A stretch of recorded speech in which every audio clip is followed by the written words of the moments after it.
third of the primary converter is the buck boost converter. It can do both operations. It can do buck operation and also boost operations depending upon the value of the duty cycle or the duty ratio. Now let us draw the circuit.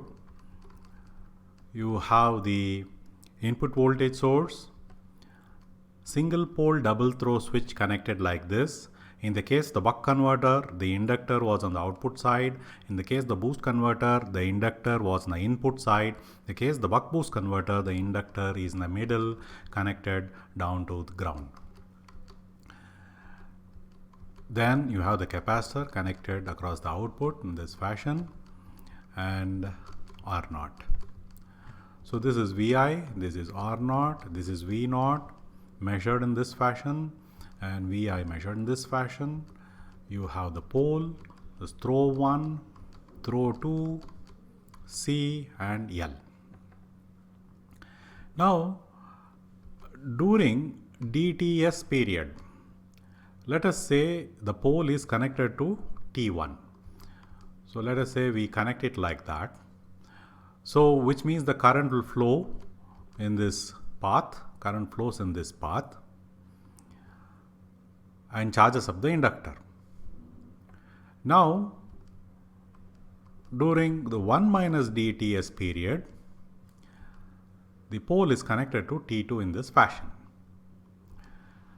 The inductor current should continue to flow, but it cannot flow in the input path because T1 throw is open now.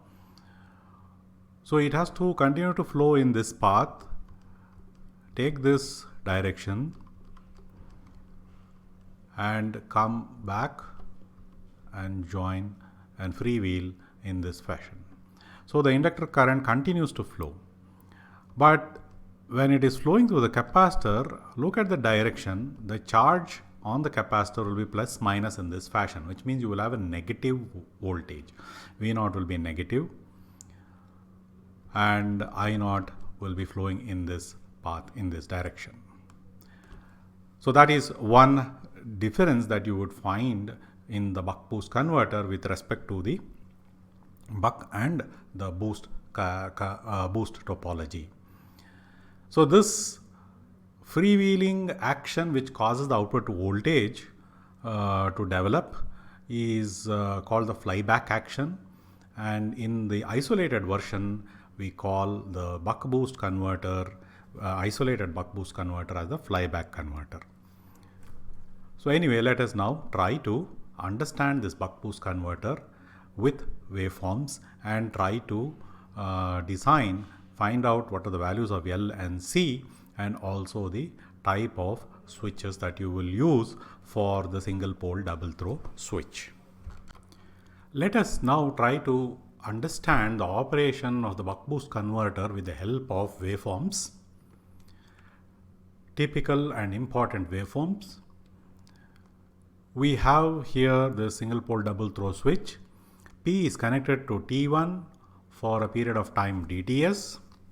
P is connected to T2 for a period of time 1 minus DTS. We will measure the voltage across the inductor VL in this fashion. Common point here, measuring probe point here. I0 is as indicated here in this direction. IC is in this direction as we explained. IL current waveform, and now we shall plot the important parameters and try to understand the operation of the buck boost converter. Like before, I will divide the time axis into 4 segments. DTS, 1 minus DTS, DTS and 1 minus DTS together they make up TS, that is one switching period. Likewise, I have 2 switching periods here for the waveforms, and let us plot first the voltage across the inductor. So we will plot VL, and during DTS time, what is the voltage across? During DTS, the pole is connected to throw 1 and the entire Vi is coming across the inductance. Pole is having the same voltage as Vi. So this will be Vi. And during the time 1 minus dTs, the pole is connected to T2, and therefore T2 potential, which is actually minus V0 here, minus V0 comes directly across L. So therefore you will see V0 coming directly across L, and we have seen that the charge on the capacitor is reversed, plus minus in this direction, because the current is flowing like that to complete the inductor freewheeling current path, and therefore V0 measured in this fashion with a common here and the measuring probe here will show a negative voltage value. So that is V0, which is minus. And then again next cycle, Vi here, V0 here, and so on and so forth. It continues. So this is the inductor voltage waveform. Remember to use this for the volt-second balance equation to obtain the input-output voltage relationship. Next, let us look at the current through the inductor IL. So that is another next important waveform that we need to look and understand.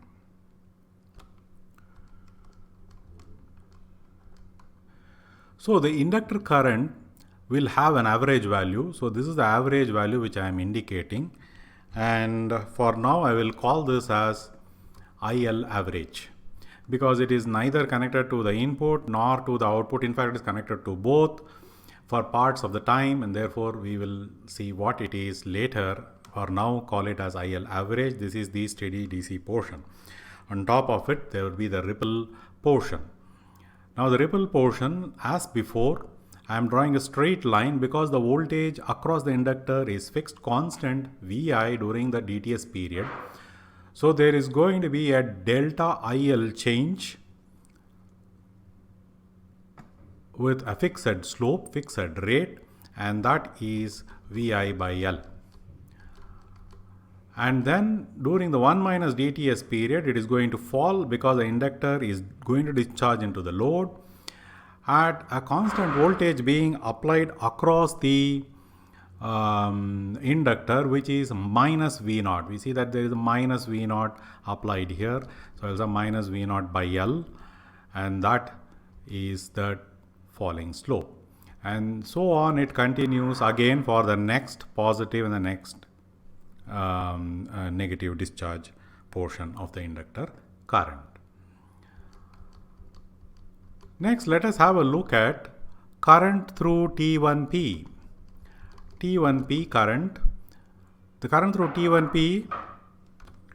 The current through T1P should be that part of the inductor current that flows through the input source when P is connected to T1 during dTs period, and that will be the dTs portion of the inductor current. So we can draw the dTs portion of the inductor current. 1 minus dTs portion will not flow through the input source because T1 is open. So there is no current flow during 1 minus dTs period. Again, the next dTs period, you will have the inductor current flowing through the input source. So T1P will have a current like the inductor current, but only the dTs period part. Now this has an average. So this is the current. This IT1P is the current that is flowing here, and we'll call that one as II. And II, the average II current will be the average of this wave shape. So this average is II average, you can call it as that. Next, let us look at current T2P. The direction of the current through the inductor cannot change. So what was T1P now becomes T2P, the inductor freewheeling in this fashion. And T2 is connected to P during 1 minus dTs period. So that portion of the inductor current that occurs during 1 minus dTs period will flow through T2P. So during DTS period, T2P will show 0 current. Then it will show the inductor portion of the current passing through T2P during 1 minus DTS period, again DTS period 0, and so on. So this will have an average. Now this current, the same current flowing here also, splits in two parts, IC and I0. IC is the zero average part and the average part flows through the load. So the average part is nothing but I0. Looking at the figure, you can see that the average part has to be I0 and the non-average part flows through IC. So in effect, if I remove this average part, bring down this waveform to zero average, I will get the current through C, that is IC. So if I do that exercise, I will see that I will be bringing down, removing the average part, bringing down the waveform by I0. So this amount which it has come down is equal to I0. Now this current wave shape, waveform will have zero average because the current through the capacitance has to be zero average under steady state conditions. So these are the various waveforms, the various voltages and currents that you will see in the buck boost converter. Let us now find the input output voltage relationship and the input output current relationship for the buck boost converter. So first the input output voltage relation. Let us use the voltage across the inductor wave shape, the voltage across the inductor, and apply the volt second balance for the voltage waveform. So this is the portion of the waveform, inductor voltage waveform above the zero line, and this is the portion of the inductor waveform below the zero line. The area under this portion of the curve and area under this portion of the curve should cancel out and balance each other out in the steady state. So that is what we will be doing, applying the volt second balance. So let us consider this area, the volt is Vi, second is DTS, plus take this portion of the area during 1 minus DTS period is V0 into 1 minus DTS should be 0. So this is the volt second balance equation. I will remove this variable and rearranging, you have V0 is equal to minus VID by 1 minus D. So this is the input output voltage relationship. Observe the negative sign because of the direction of the measurement here, and because the capacitor charges in reverse here, you will see the negative sign appearing. If you chose the direction of measurement in the opposite direction, this will become a positive one. Anyway, we are bothered about the magnitude of the conversion.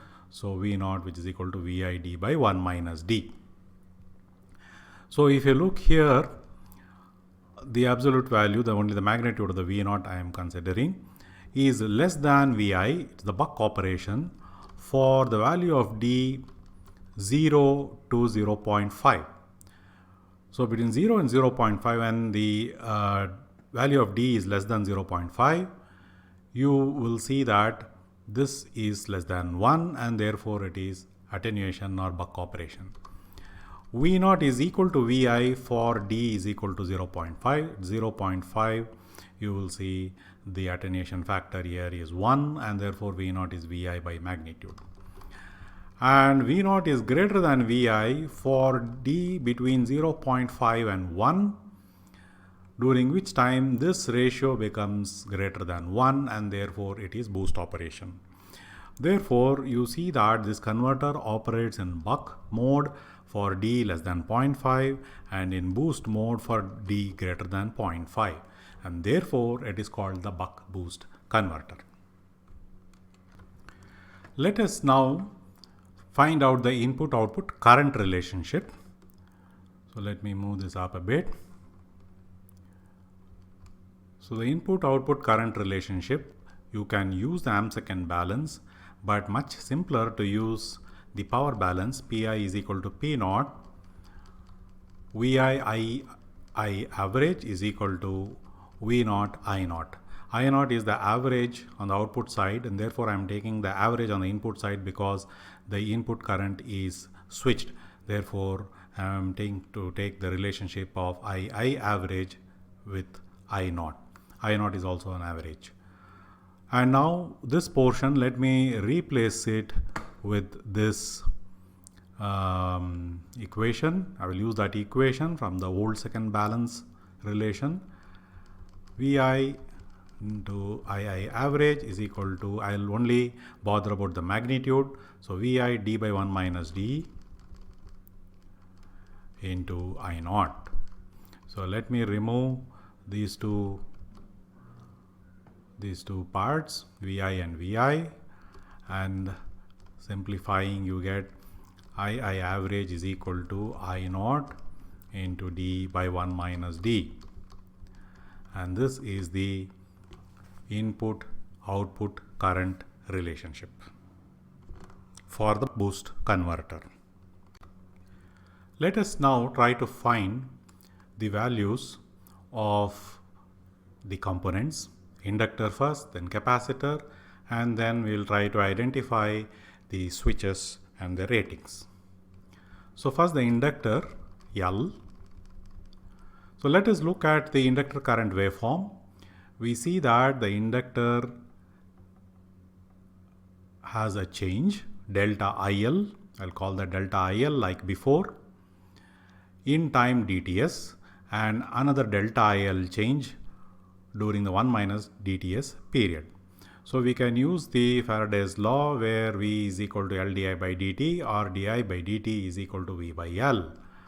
So delta IL change during dts time period, and the slope is Vi by L. Or I can use delta IL change during 1 minus dts period with the slope V naught by L. So I am only taking the magnitude because we want to find L, which is always positive. So using this equation, I will use this equation because it has just only V naught, and V naught is the regulated voltage rather than Vi, and therefore from this you have V naught. I will retain L, I will push it on this side, delta IL will come in the bottom, 1 minus d will come here, and Ts which was here, 1 by Ts is Fs, I will put Fs in the denominator. So this way you simplify, you get the relationship for the inductor value L. So this is the basis for the inductor value design. All values are known. V naught is coming from the output specification, D is coming from the input output voltage relationship because input is specified, output V naught is specified, D can be found out. Fs is the designer parameter. Designer will choose what is the frequency of operation of the switches for the buck boost converter, and delta IL as before you take it as 10% of whatever this IL average is. But just look at the other two waveforms, IT1P and IT2P. IL average is nothing but II average plus I naught, which is the average of IT2P. The IL average is equal to IT1P current waveform average, which is II average, plus IT2P average, which is I naught, because these two sum up to give you IL. II average from the input output current relationship we know is I naught into d by 1 minus d plus I naught, which works out to I naught by 1 minus d. So this is IL average, and therefore this IL average is I naught by 1 minus d. So this also you can estimate from the specified parameters. I naught you know from the max power that needs to be delivered, that is a specification, output specification. D is obtained from the input output voltage specifications, and therefore IL average is known, and therefore 10% of IL average is known, and you can find out the value of the inductor. Next, let us find out the capacitor value. We go again by the change in the charge in the capacitor within a cycle. We know that the area under the IC curve is the change in the charge. The area under the IC curve during 1 minus dTs period and the area under the IC curve during the dTs period should match, balance out. So let us use that idea. And it is easier to get the change in charge during dTs period because this is a rectangle of height I0 and width dTs. So let us use delta Q is equal to C delta V, and this is the delta Q, and this height is I0 into dTs will give you the area delta Q, which is C into delta V. And from here C you can find out I0 d Ts, I will take it to the denominator as Fs, and delta V comes down Fs, and this becomes the relation to obtain the value of C. I0 is known from the output spec, D is calculatable from the input output voltage relationship spec. Delta V is a spec of the output voltage ripple. Fs is the designer parameter which is chosen by the designer depending upon the frequency at which the single pole double throw switch is being operated. So using this equation you can arrive at the value of C. Let us now select the switch elements for the single pole double throw switch. Considering the switch elements now, let us find out what is the static switch requirements, static characteristic of the switch. Now we will take T1P and T2P one after the other and see how the static characteristic for the switch looks like. V T1P on the x-axis, I T1P on the y-axis. Now if you take this switch during the time dTs, when pole is connected to T1, there is a current flow. The current flow is from T1 to P, T1 to P being positive, and you see that I T1P is always positive above 0 and there is no current flow from P to T1. So therefore we can say that all the positive axis of the current are possible operating points. Then when PT1 is open, PT2 is connected, the pole voltage is at minus V0 and T1 throw voltage is at plus Vi. So throw T1 is at a higher positive potential as compared to P, and therefore T1P should support positive voltage during off condition. So therefore all these are potential operating points. Now this, if you look at the characteristic and characteristic of typical devices, you will see that they map to BJT and MOSFETs and even IGBTs. So T1P can be replaced with a BJT. Now when you come to T2P, VT2P and IT2P are the important variables here. So during the time when T2 and P are connected, there is a current flow from T2 to P because inductor current should not change direction. So all the positive axis of current becomes potential operating points. And during the time when PT2 is off, P is connected to T1, so P is at a positive potential. T2 is connected to the output, so it is at minus V0.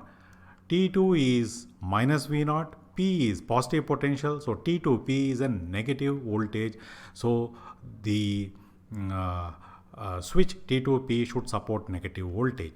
So all these negative axis of the voltage become possible operating points, and this has a typical nature of a diode switch characteristic.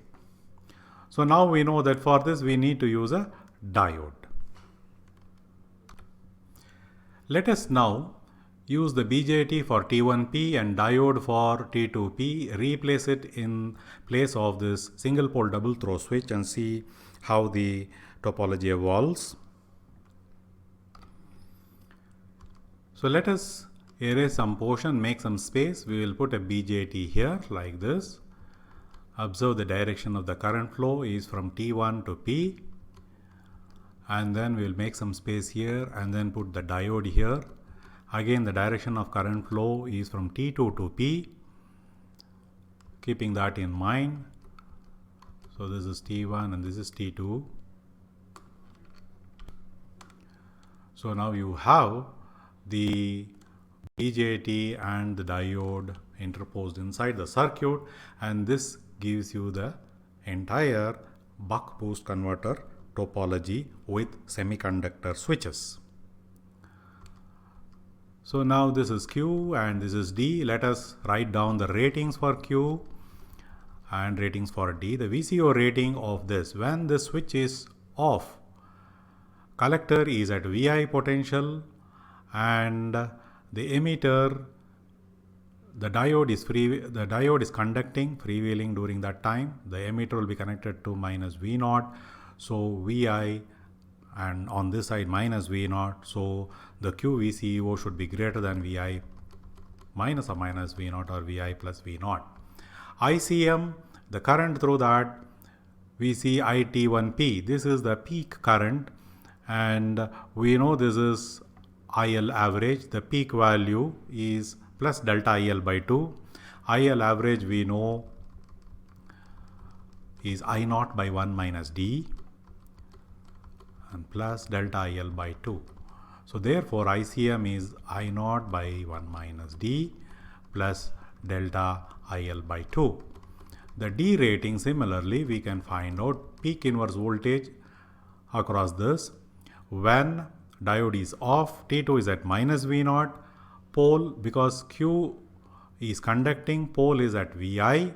So the peak inverse voltage is VI plus V naught. Should be greater than that. And IDM, the peak voltage is same, peak current is same as this I naught by 1 minus D plus delta IL by 2.